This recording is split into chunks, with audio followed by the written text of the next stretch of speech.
¿Qué tal? Buenos días, queridos alumnos, o buenas tardes, depende de la hora que nos estén escuchando.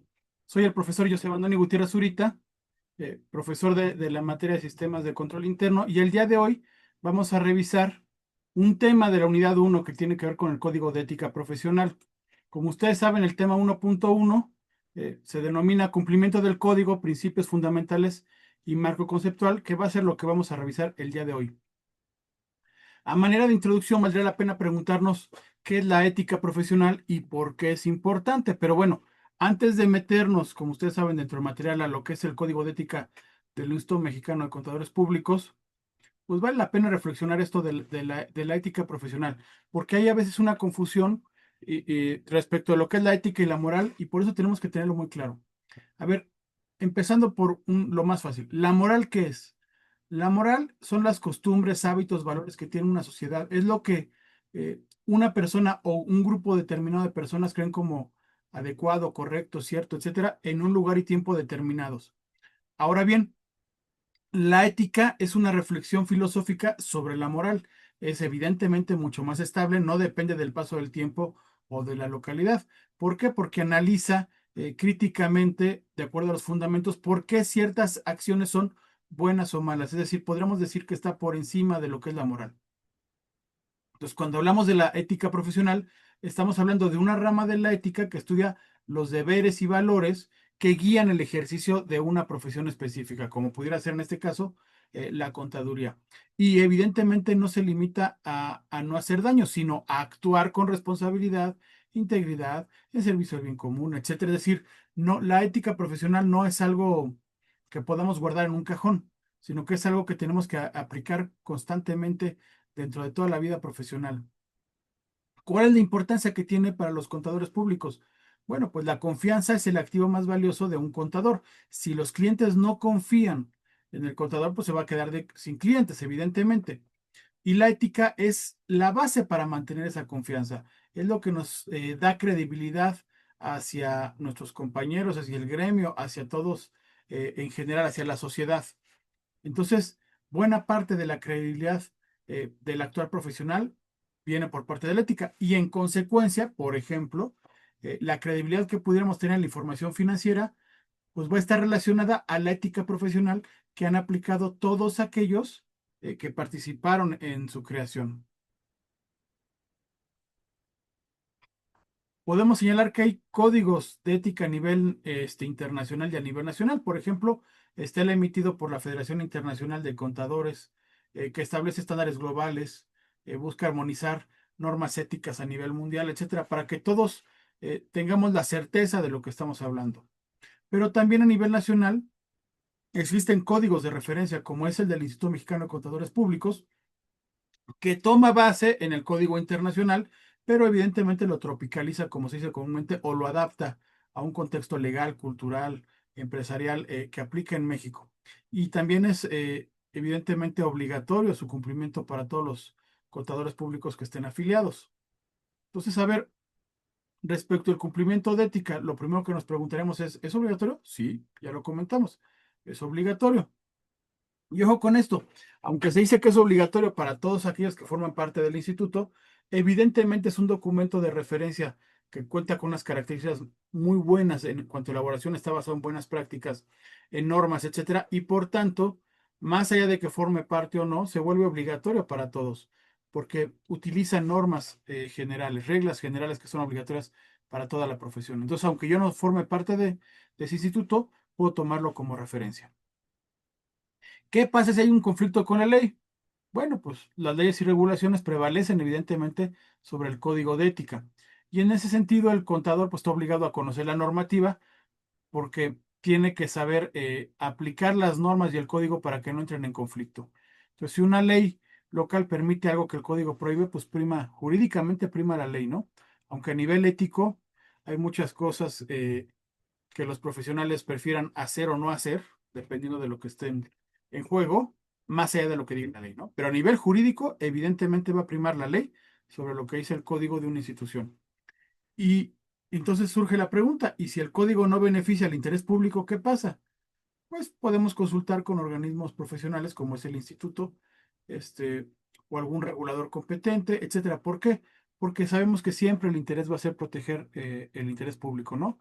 El objetivo que tenemos. Ahora bien, este código, como muchos otros, está basado en varios principios fundamentales. Vamos a comentar 5 de los más importantes, que son la integridad, la objetividad, la diligencia y competencia profesional, la confidencialidad y el comportamiento profesional.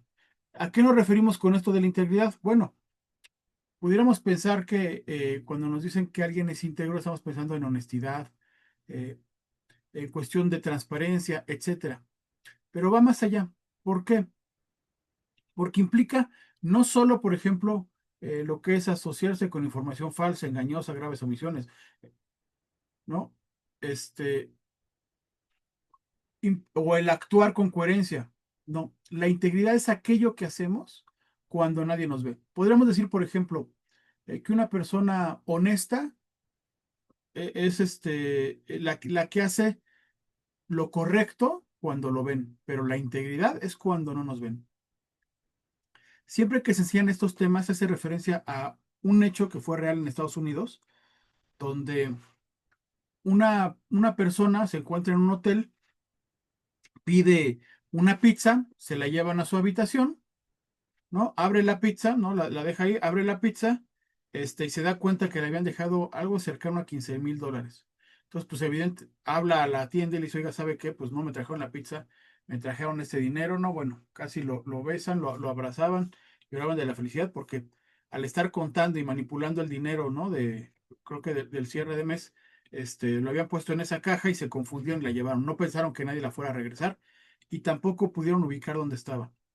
Entonces querían hacer un reconocimiento a esta persona.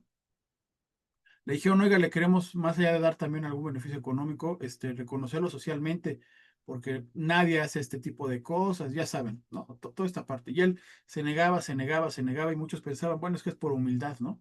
Eh, pero ya cuando presionan demasiado, lo que esta persona les dice es, miren, yo regresé el dinero, pero no pueden hacer eso que ustedes dicen. ¿Por qué? Porque yo me encontraba en un hotel con una persona que no era mi esposa. Pues aquí surgen varias cuestiones a nivel ético. Y es ¿cómo? Sí, o sea, consideramos que esta persona es honesta porque regresó algo que no le pertenecía, pero no era íntegra, porque la integridad es aquello que haces cuando los demás no te ven. Entonces va más allá de la honestidad. Por eso evidentemente está asociada a la coherencia, eh, a la cuestión de transparencia, evidentemente la necesidad, etcétera. Pero la integridad es necesaria en todo el actuar profesional, porque es lo que los profesionales hacen en todo momento, más allá de que los vean o no los vea sus compañeros, la demás gente, etcétera. ¿Sí? Entonces, un ejemplo de una falta de integridad o una violación a este principio podría ser cuando un contador firma un informe con datos alterados, sabiendo que están alterados, evidentemente, ¿no? Hablamos de la objetividad. Y este principio nos habla de que tenemos que mantener la imparcialidad y no permitir que sesgos, conflictos o intereses o presiones afecten el juicio profesional. Y para eso estamos ciertos de que en la ley va a haber muchos controles, ustedes saben, ¿no? Más allá de que tienes que revisar un indicador, una firma, algún cálculo, bueno, todas esas metodologías que aplicamos, todos los controles que existen en la ley, están buscando que la información que se produce derivado de ese proceso sea cierta y sea lo más objetiva, es decir, que no haya una cuestión de subjetividad donde 2 y 2 dan 5 en lugar de dar 4. ¿Por qué? Pues porque hay metodologías, hay procedimientos que llevan a poder determinar si esto es correcto o no. Pero la objetividad es importante porque como finalmente todos los procesos son llevados a cabo por personas, si las personas tienen algún tipo de interés, ya sea directo o indirecto, algún tipo de presión, pueden afectarlos. Puede ser que dejar a una persona de aplicar algún procedimiento, alguna metodología, algún criterio de interpretación. Entonces, la objetividad es básica porque implica no solo evitar situaciones donde el juicio se puede haber comprometido, ¿no? Sino el tomar alguna acción al respecto. Es decir, si yo me doy cuenta que tengo un conflicto de interés, tengo que manifestarlo, tengo que ejercer algún control compensatorio, quizá a veces incluso no llevar el caso, no participar de ese tipo de situaciones, para de manera proactiva evitar que la objetividad se vea comprometida. Entonces, un claro ejemplo de que se violenta ese principio de objetividad es cuando no se audita una empresa donde un familiar cercano es gerente, por ejemplo. Hablamos de diligencia y competencia profesional. ¿De qué nos estamos refiriendo con ese término? ¿O a qué nos estamos refiriendo, mejor dicho? Al actuar con cuidado, con esmero, al actualizar continuamente los conocimientos, las habilidades. Entonces implica capacitarse constantemente, reconocer las limitaciones propias y buscar ayuda cuando sea necesario.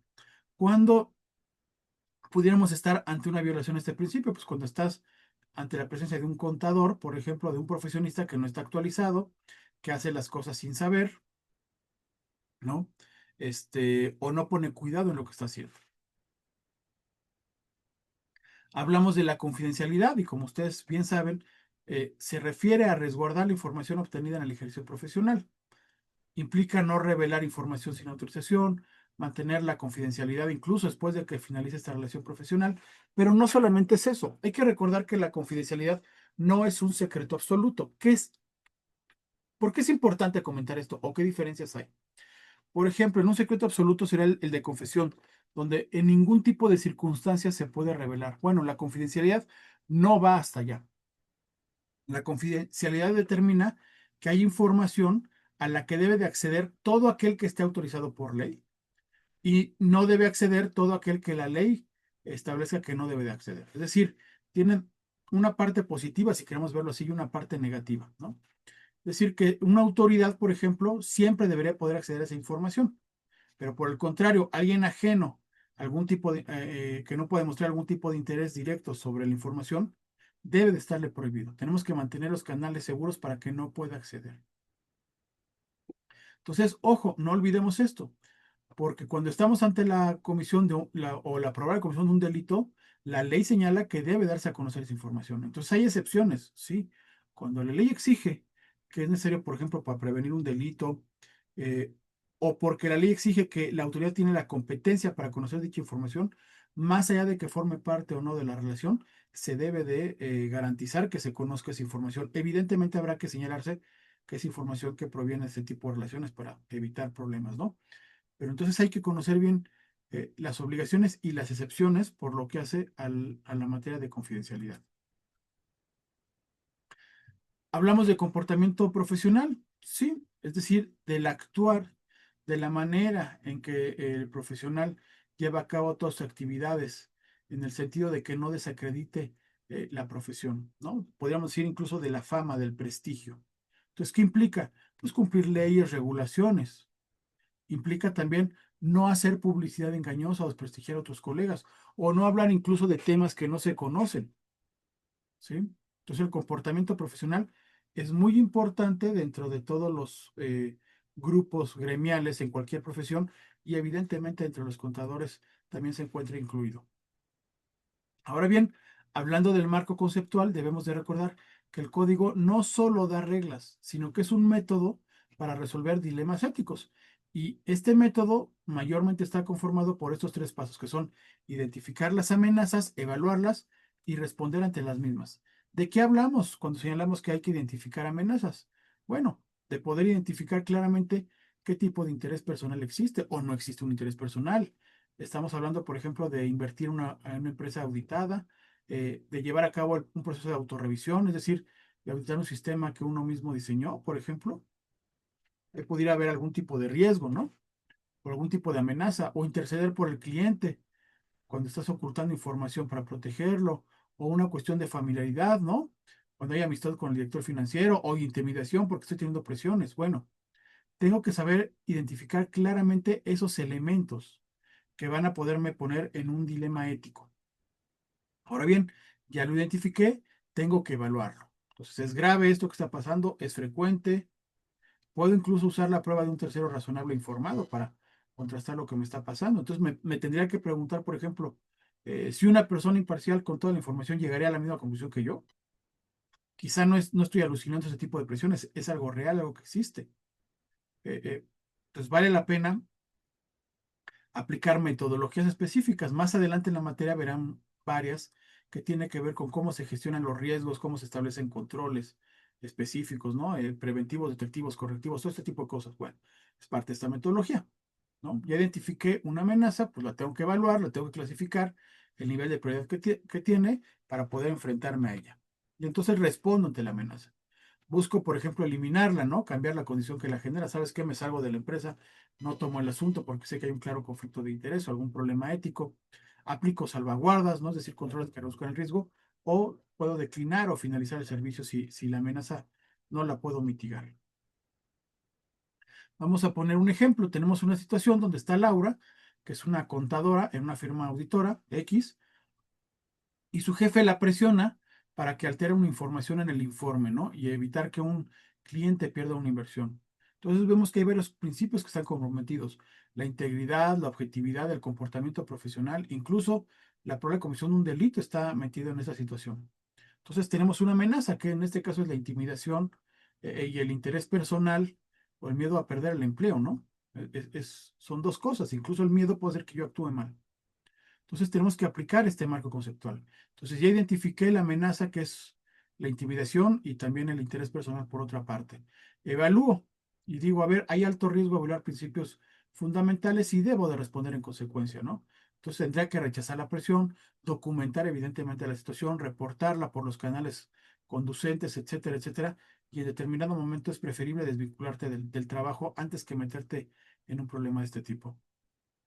¿Por qué? Porque la decisión ética nos lleva a que tenemos que mantener la integridad y proteger el interés público y bueno, y también evidentemente el interés personal, ¿no? En este caso. Es decir, mi prestigio, mis valores, la honorabilidad, pues también valen para ese tipo de cosas.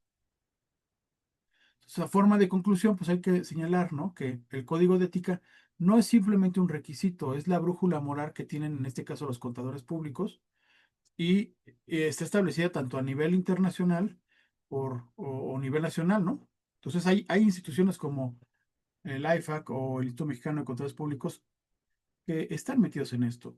Incluso, es más, somos servidores públicos, en algún momento desempeñamos una función de contadores dentro del servicio público, pues vamos a ver que también el servicio público cuenta con su código de ética, porque el tema de la ética es sumamente importante para cualquier tipo de profesión y más, evidentemente, donde está en riesgo eh, el patrimonio de las personas.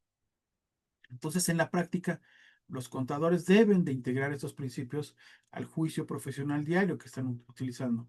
Deben de utilizar esos valores, esos principios, como un marco conceptual que guíe todo su actuar, ¿sí? Y que busque, evidentemente, lograr que puedan actuar de forma objetiva y en un ambiente que no existan las presiones o los contrapuestos, ¿no? Intereses contrapuestos en ese sentido.